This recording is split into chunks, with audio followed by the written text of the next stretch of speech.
Amazing.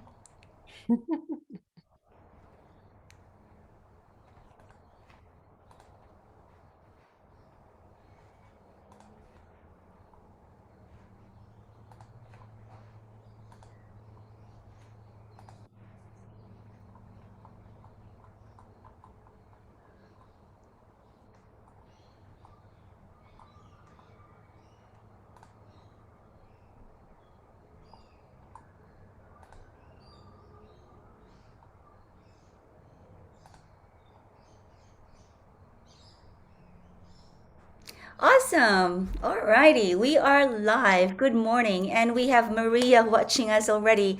Good morning, Maria. Good afternoon, where you are. Hello, everybody. So, today we have another beautiful, beautiful, exciting episode of Women Unleashed. This series is created so that we can create intergenerational transformation for women who have been through and are going through extreme adversities in their life that they want to transcend or are currently transcending and want to learn how to access the inner gift that comes with that. And so there are so many, many women around the world who are coming together with me and sharing their stories and sharing their frameworks, their healing frameworks, and the knowledge and the wisdom that they have taken away from all those experiences. Today, I am so blessed to have with me the author of The Reluctant Ninja, Cheryl Ilov from the United States. And Cheryl will share with us a story that is accidental, funny, and very profound because it was obviously like for everyone here who would be watching, the journey that you're going through is a journey that you did not intend to walk through. None of us, no human really woke up one day and said, "Hey, I'm going to walk the path that's least chosen." But because we have been chosen to walk that path, whether we liked it or not, there is greatness in the path, and at the end of the path when we see the light. Now, let me introduce my guest today. Cheryl, you're with me. How are you? I'm doing great, Grace. Thank you so much for having me on your show. I really appreciate it. It's very exciting. Thank you for being here. So, Cheryl, your story started with just an experience, Mhm. and it may have been, it was an experience that a lot of people experience and don't ever get to talk about it because Mhm. it's still something that's very hush, something that's very vague, something that's still unclear to a lot of people. So you were assaulted, sexually assaulted. Tell us a little bit, or yeah, tell us something about that experience. Okay. Well, it's such a strange story because basically what happened to me is I walked into a doctor's office as a healthy, vibrant 44-year-old woman for a routine check, and I walked out as a statistic. So basically, I was assaulted by the physician in his office. And for those of you who are wondering, well, where was the nurse at the time? Actually, she was a part of it. And I was what I can't even begin to explain the shock and the horror, of going through something like that. And what made it almost even worse, I think, for me was I was a medical professional. I had been in the medical field at that point for over 20 years, probably closer to 30. And the fact that this happened to me, I knew it had to have been happening to other women. I was smart enough to know that this wasn't the first time he did this, but I was not only shocked and horrified, I was angry. I was so furious. So I wanted to do the practical thing. I wanted to report it. I wanted to make sure that this went on his record. I wanted to get help for myself so I could kind of just, figure out, work my way around this and wrap my head around it and then move on with my life. And I wanted to make sure that by reporting it, I would be able to protect other women or keep other women from actually even going into his office. So Mm. that was basically my goal. And that didn't happen. Even when I tried to report it and I tried to get help from the people who were closest to me, my very best friend, a couple of other close girlfriends and confidants, even my own husband, everybody just shut me down. And, in my husband's defense, He would just, when I started to try to tell him, he was like, oh, this is girl stuff. You need to talk to your girlfriends or your sisters. So it was too much even for him to be able to understand or to wrap his head around. So I used to wonder why women didn't report assault, but now I know.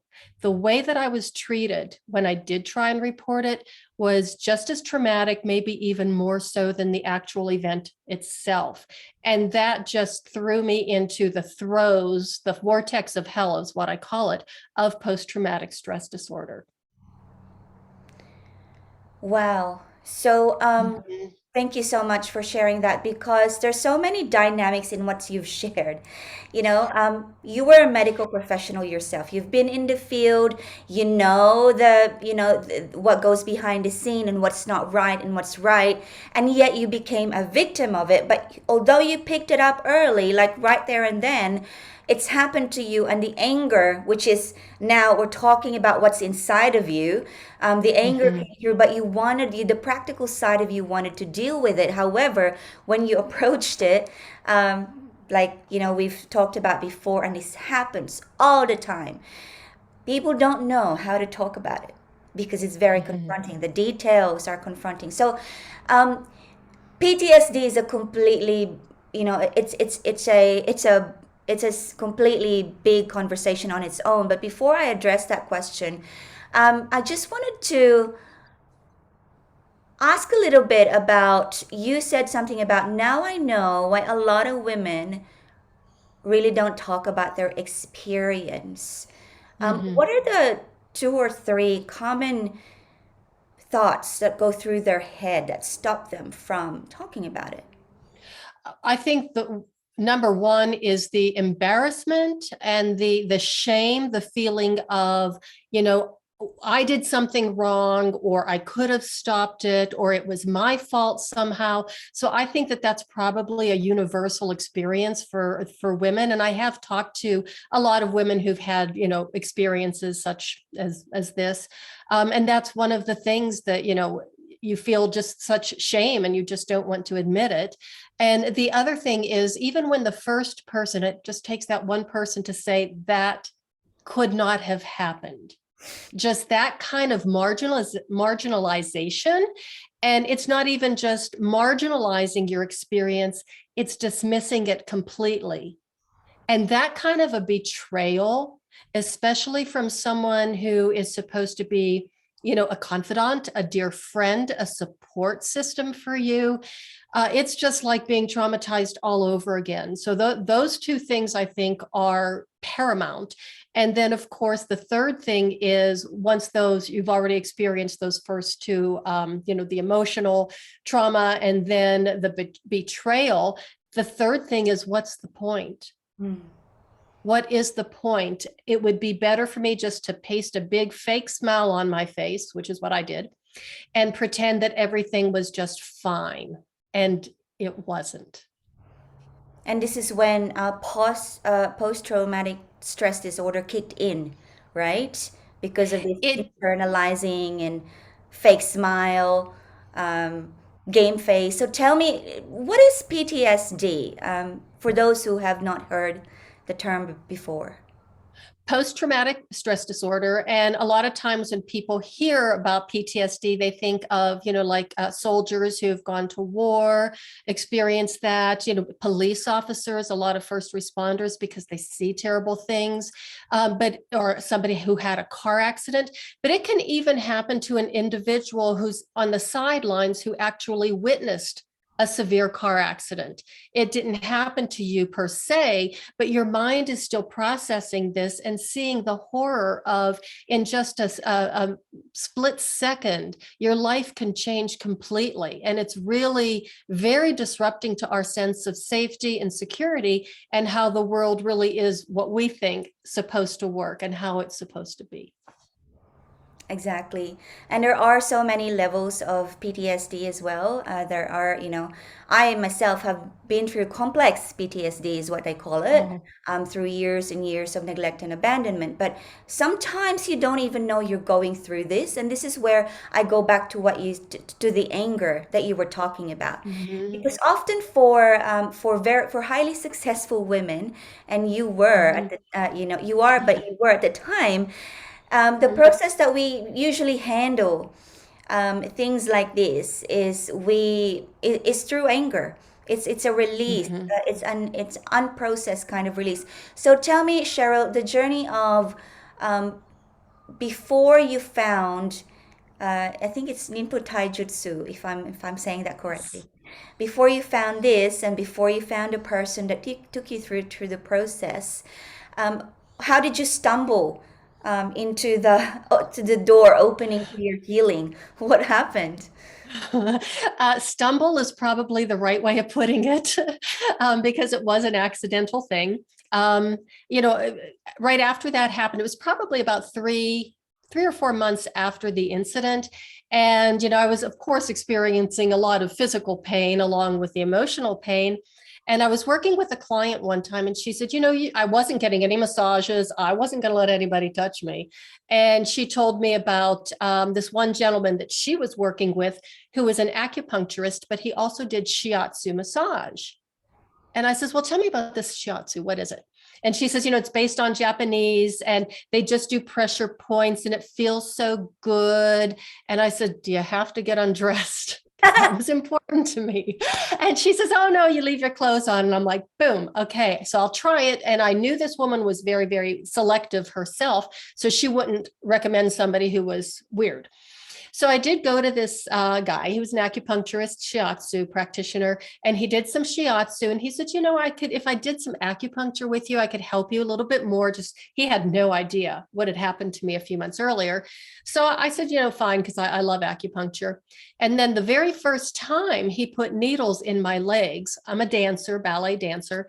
He put needles in my legs and he got a very far away look on his face and got very thoughtful. And he said, with your legs and my coaching, I could teach you how to kill with these things. And all I could think of was, who thinks like this, let alone says it out loud, right? And I thought, I need to leave. Where's my purse? But I couldn't grab my purse and run because I was literally pinned to the table with needles sticking out all over me. So I couldn't move. And I thought, this man is insane. And finally I said, thank you for thinking of me, but no, I will save my killer legs for ballet class and, thanks anyway. But he just kept, every time I would go for a treatment, he would talk about his martial arts. He would talk about training, and it was so achingly boring.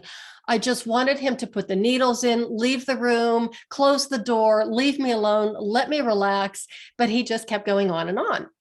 And I even thought about finding a new acupuncturist, but there's something about him. I liked him. I felt comfortable with him and I trusted him.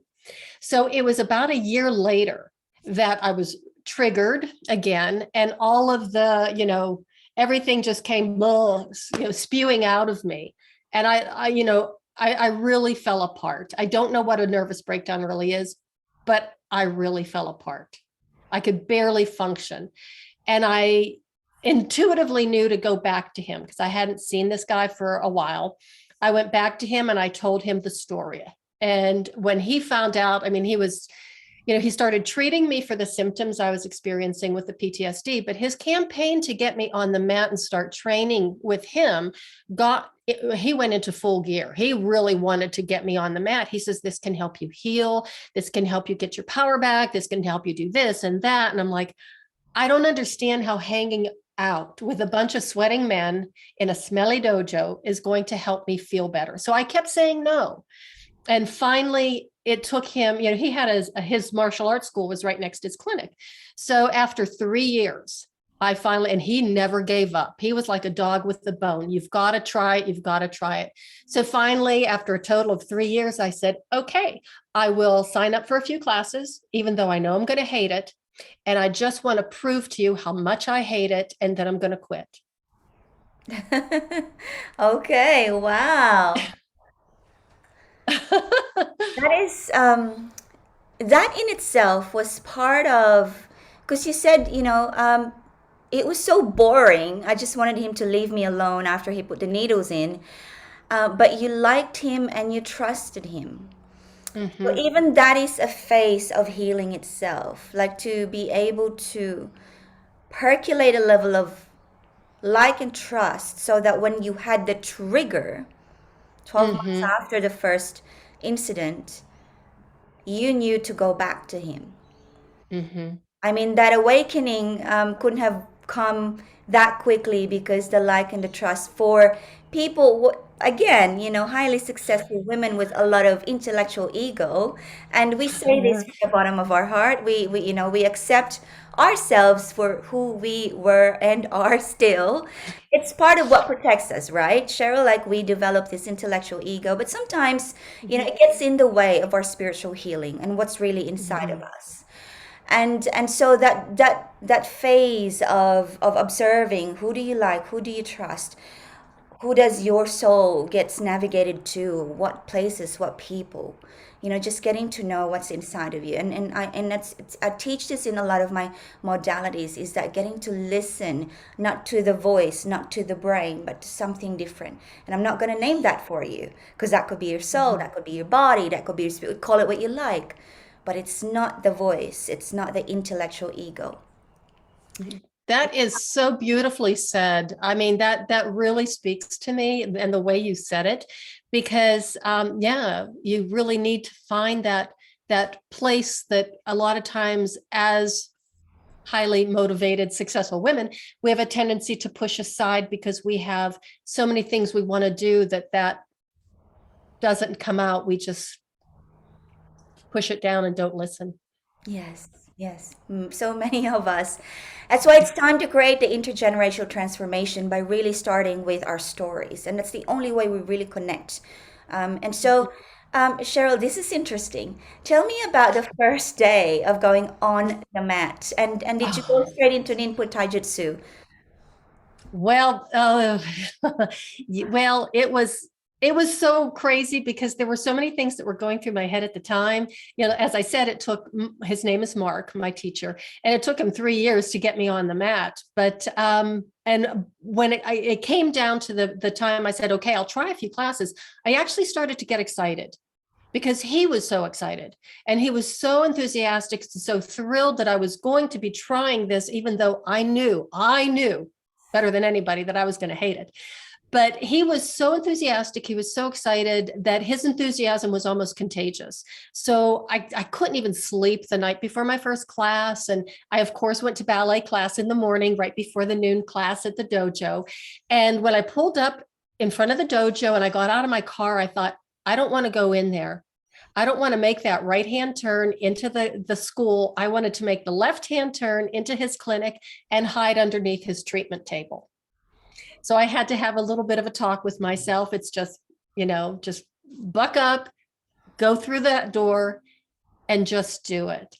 And it was an incredible experience. I was absolutely terrified. I was terrified almost for the first 2 years, every time I went through that door.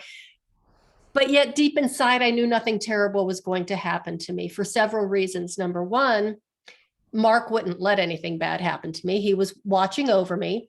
Number two, most of the time I was the only woman in class. So there I was surrounded by all these men, which was awkward enough. And I was so far out of my comfort zone. But honestly, they were so thrilled to have me there. And they were so welcoming. And they kind of did, I don't want to say take care of me, but they showed me the ropes. And it was fun. There's something about that art that is so compelling. It's so almost sensuous. It just brings you in. It was like the siren song. And even though it's like, I don't think I want to go to the dojo today. I don't want to. I don't want to. I don't want to. I would drive to the dojo. I'd get out of my car, and once I stepped on the mat, it was like, I'll be okay.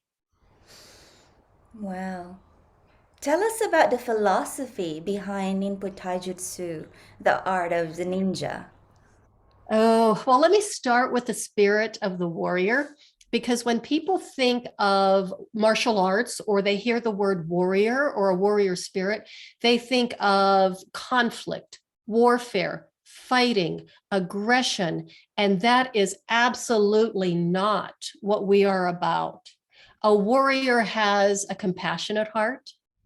A warrior loves, people, loves life, loves nature, loves peace and harmony. All we want to do really is to take care of ourselves, our families, our communities, the environment, help other people who cannot help themselves. That's basically our philosophy. It's not about fighting. It's about creating very strong boundaries and sticking to them. It's about maintaining our balance, our composure, our center, which we can talk about a little bit more in detail. But it's about just having that composure and that sense of confidence that when you present yourself in that way, other people can tell there's something about this person. Either don't mess with them, or I'm very attracted to their strength. So that's basically our philosophy. And then, of course, we do a lot of really fun stuff with, techniques and punches and chokes and joint locks and throws and pins and all kind of fun stuff that's very physical. I can imagine.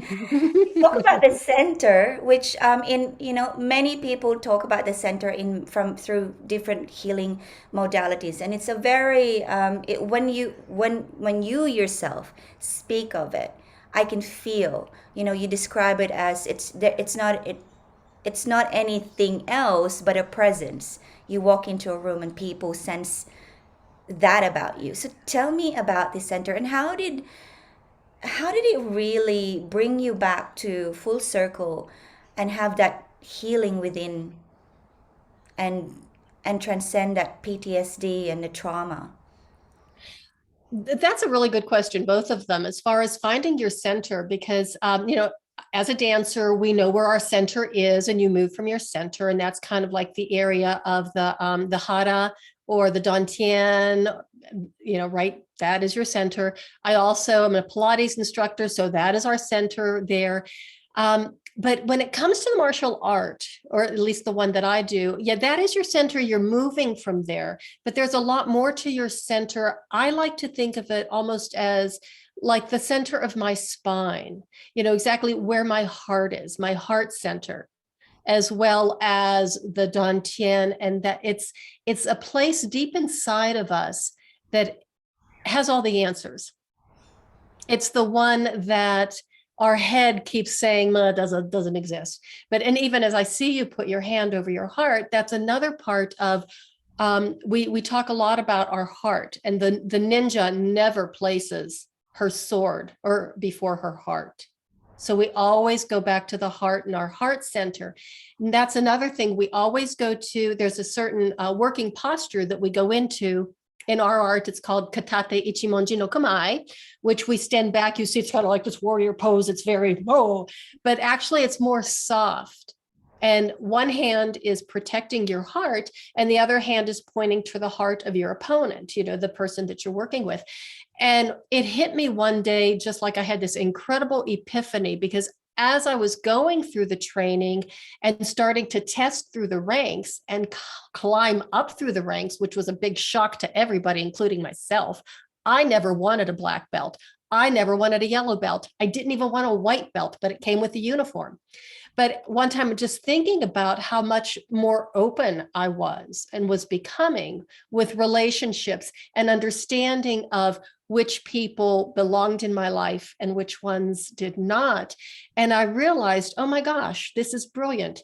Once you know that you can protect your heart, you can give it more freely. Wow,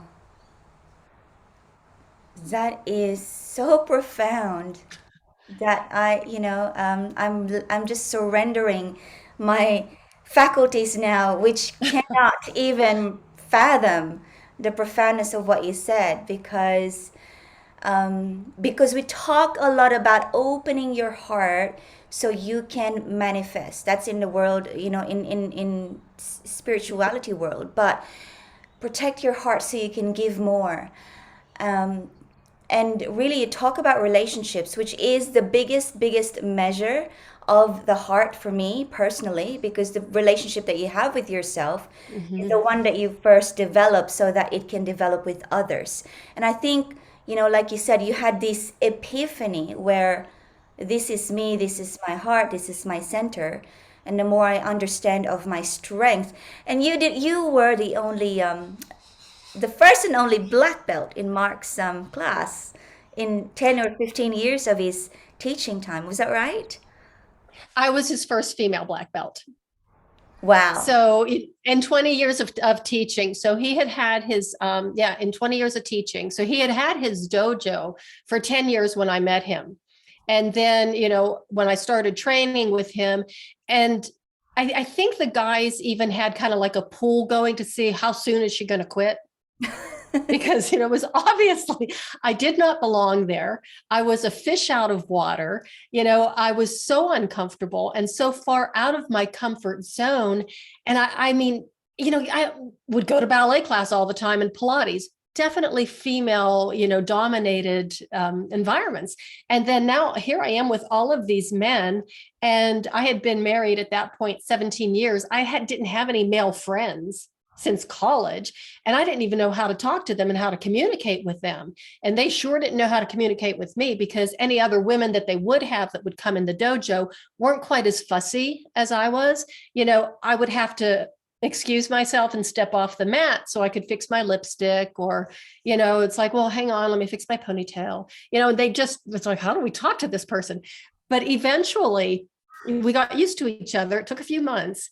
And then they started tapping into my femininity, my girliness, and playing off of it. And they actually were teaching me how to be even more of a lady, even more, ladylike, and how to use that quality to become that female warrior. It was just crazy.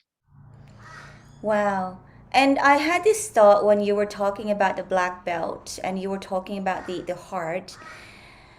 It came to me, and correct me if I'm wrong, that really the true black belter does not get the black belt unless it comes from the spirit of the heart. Would that be true? Yes, that definitely would be true. And, there are a lot of students who would come into the school and they say, I want to get a black belt. I'm here. I'm going to get a black belt. And they didn't last very long for a couple of reasons, because it's not about the belt. It's about the journey. It's about the training. It's not about, how big, fast, strong you are, how many people you could take down. Obviously, look at me. I mean, I'm not really very impressive. People don't go, oh my gosh, look how scary she is. But I know how to take care of myself. And it's that level of confidence. I don't have to say, hey, look at me. I've got this martial arts background. It's just it's as much of me as, my ballet classes, or, my red hair, or it's me now. And I don't even think about it that much. It's just part of who I am and what I do. But when I do stop back and have a conversation like this, it's like, wow, did that really happen to me? And it did. And I am so grateful that I found this art, or I really didn't find it, it found me. And I'm so glad for the journey that I've had, because at this point in my life, I'm still training. I'm 65 and I'm still taking classes. And yes, thank you. And I'm working on maybe my next black belt. So I've been training for that. I'm still with, of course, my same teacher. So we've been together now 20 years. And yeah, I made dojo history, and I didn't do it because I wanted the honor to have that. But now that I've made that accomplishment, I just want to be able to encourage other women that they can find that inner strength and power, because it's in each and every one of us. Life has a way of knocking us down, and life is full of hits, but we can recover from anything. Wow. I need to say that you are the youngest 65-year-old I've ever met. And so Thank you. with you look so beautiful. With that out of the way, Oh. because I just need to say that is I hear a lot of through your healing. I hear a lot of self-awareness and self-mastery that you've gotten through from the art of the ninja. That this is me. You know, Mm-hmm. I hear a lot, this is me now. It's just, and Mm-hmm. it's that awareness of not just the physical me, but this is me deep Mm-hmm. inside, inner and outer. And I really love that. Tell us about your book, The Reluctant Ninja, and the modalities you use now to help people. Okay, so The Reluctant Ninja, subtitle is How a Middle-Aged Princess Became a Warrior Queen, because basically I was a middle-aged princess when this all happened.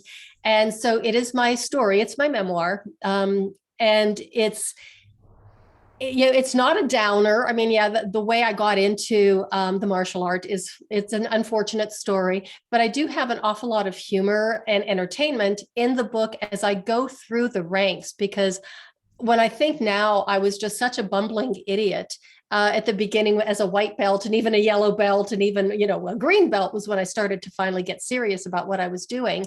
And then you can see in the story as I'm telling it how my power is starting to come back to me and how I'm reclaiming my power a lot of times without even realizing it. It just kind of happened.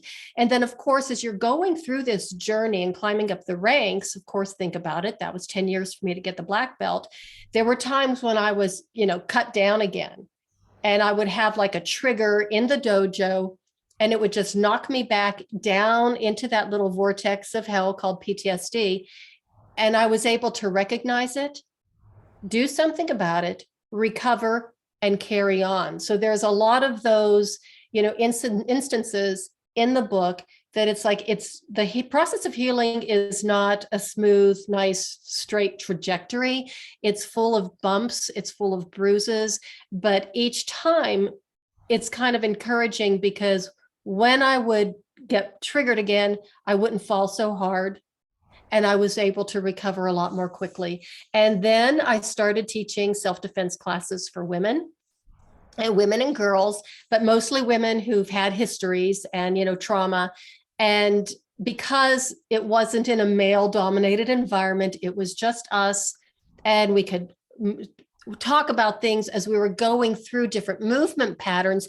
So it wasn't necessarily this is how you take someone down. I would teach them, physical responses to attacks, but attacks come in a variety of different ways: physical, mental, emotional, psychological, health wise, how to be able to either get out of the way of that attack or to deflect it or to be able to redirect it, to be able to absorb it, handle it, recover from it is really an important life skill. So that's what I try and teach people. Hmm. I think it's just it's a very very important frontline type of skill and mastery to develop, because it start with the somatic part of us, right, which is what we can see, touch, Mm-hmm. and feel, and then we integrate it into the spirit and the psyche, and Mm-hmm. it sounds very holistic. Movement is one of my passions, and I know part of what you do is Feldenkrais. Tell us about that. Mm-hmm. Feldenkrais is a very highly sophisticated form of neuromuscular reeducation based on the scientific principle of neuroplasticity, meaning that our nervous system, our brain, our nerves, our body, our mind, our spirit is capable of changing and learning new patterns of moving, sensing, feeling, and thinking during the entire course of our lifetime, which, well, that sounds pretty much like, okay, that makes sense. However, even when I was in physical therapy school, which was about a little over 20 years ago, we were taught that this neuroplasticity disappears at the age of 14. And that's crazy. It does not. So Moshe Feldenkrais actually started developing this method probably around the 1920s. He was born in, oh my gosh, when was it? 1904, and he died in 1984. So through his own personal experience of injuries, he developed this awareness of movement and paying attention to himself and how we move and somatosensory movement, like you were saying, and develop this incredible method that is just remarkable. And that's another, it was a part of my healing journey as well. Interestingly enough, Moshe Feldenkrais was a martial artist. He had a black belt in judo. He was the first European to ever earn a black belt in judo. He studied with the gentleman who created judo. So he developed this incredible method.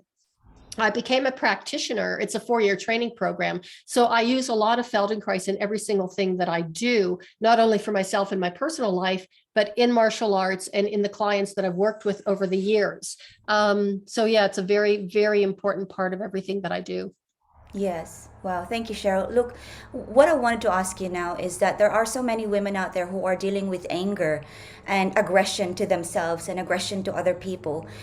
So emotions that they don't intend to give out to themselves or to other people, but it's just byproduct of trauma and experience. How can, from how you teach others to heal, um, if they're sitting at home right now and they're unable to leave their home with what we're suffering through the pandemic and everything, what would be a few things that they can do to channel that anger and aggression at home? Hey, so one of the first things I'm going to say, it's okay to be angry. I mean, I was so angry, and I even saw a therapist one time, and he was like, "I'm so impressed by how angry you are. Most women aren't this angry." And I thought, "Well, what am I supposed to do?" He goes, "Well, they're scared, they're this," and I thought, "No, anger. I do anger well." So if you are sitting at home and if you are angry, it's okay to be angry. Just do not be angry with yourself because it was not your fault.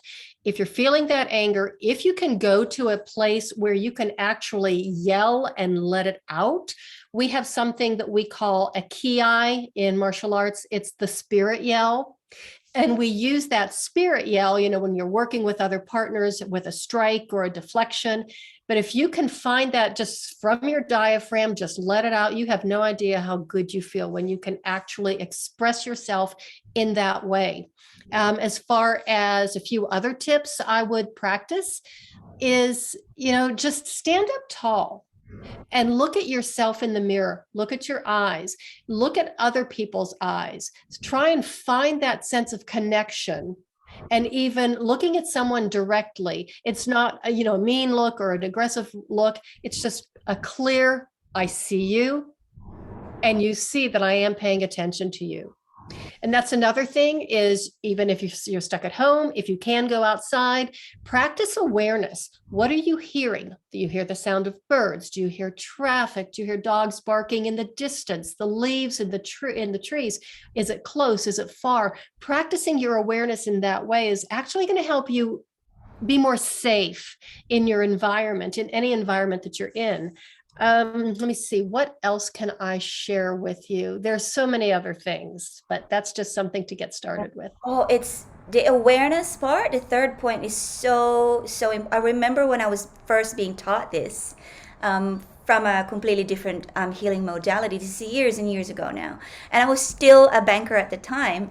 And I went to work and I thought, okay, let me see how this works. And it was amazing. It really was. Like it took me out of myself and Mm-hmm. it took me away from that voice. And for some reason, it was like it brought me back to myself, but not to the place where I was. Mm-hmm. Mm-hmm. Exactly. So, And then I have two other things that I would suggest as well is one of them, because as you were saying, brings you back to yourself. Practice just grounding yourself, standing, barefoot in your yard or, in your house and feeling your feet connecting with the ground, with the floor. And that's really important, practicing shifting your weight and how the weight in your feet as you shift your weight and the balance. That's you can feel even as we're watching each other, we're moving. Even that gentle movement is going to help move the anger. It's going to help the feeling of being so stuck in your body and in your mind. And the other thing is, and this was so important to me, this was like, I can't believe it took me over 50 years to learn this. Stop saying that you're sorry all the time. Women say, sorry, I'm sorry. almost out of habit when there's nothing wrong. You haven't done anything, you have nothing to apologize for. But if you keep doing that, you are not only chipping away at your own power, you're actually handing it over to the person that you're apologizing to when you have nothing to be sorry for. Wow. You know what? Um, this is really the timing of our conversation. You saying that here is because I went to the hairdresser the other day, and I haven't been to the hairdresser for 2 years, only because I could not stand the talking. But so lo and Oh, behold, I manifested a gentleman hairdresser. But to cut the story short, I found myself, I'd drop the magazine on the floor by accident, or I would tilt my head in a way that he didn't want me to. And every time something happened, I'd say, "Oh, sorry." And this gentleman said to me, looked at me, and he said, "Stop saying sorry." I was like, "That's right. What am I sorry for?" And so, a great reminder, the things that we say out loud actually has an energy. And I had this beautiful gentleman hairdresser brought to me by the divine to tell me, "Stop saying sorry, girl." What are you? It was really beautiful, and you saying this to everyone now. Thank you, Cheryl. That's beautiful. That's beautiful. well, I am so happy for you that you found that gentleman. And I am even happier that he said that to you. And I have a funny story about that. It was one of my tests. It was the level of like my second degree green belt or whatever. And I was working with a black belt. He was my partner, and he would attack me, and I kept taking him down and doing the things I was supposed to do. And I didn't realize it, but after about 15 minutes, my sensei stopped, and he looked at me and he said, if you say you're sorry one more time for doing a technique correctly, because my partner would like flinch or he'd squeak or he'd ooh, and I would, oh, I'm sorry. Is if you do that one more time, I am going to stop the test and I'm going to fail you. And guess what I said to him? Sorry. I'm sorry. And he gave me the look. And my partner just went, he didn't stop the test, but it was a powerful lesson. And it was like, then I started to pay attention how many women do it. So Mm. ladies, there's nothing to be sorry for. Mm. Yes, unapologetic is a powerful, powerful way to learn self-awareness and self-mastery. It's a bit, I think that when you say sorry for the things that you do moving forward, whether you feel that you have not done it wrong or right, or whether you feel that it was perfect, it's like going up the stairs and then you go back down again. It's like, what did I say? Two steps, one step forward, and then Forward. two steps back, just from Just the energy of the sorry. And so I love you for saying that. Cheryl, where can we have more of you, listen to you, and actually work with you if we want to? Well, you can just go to my website, which is www.cherylilove.com. You can find my books there. Although I will tell you, as of today, The Reluctant Ninja is still not out. It's going to be any day now. It's listed on my website.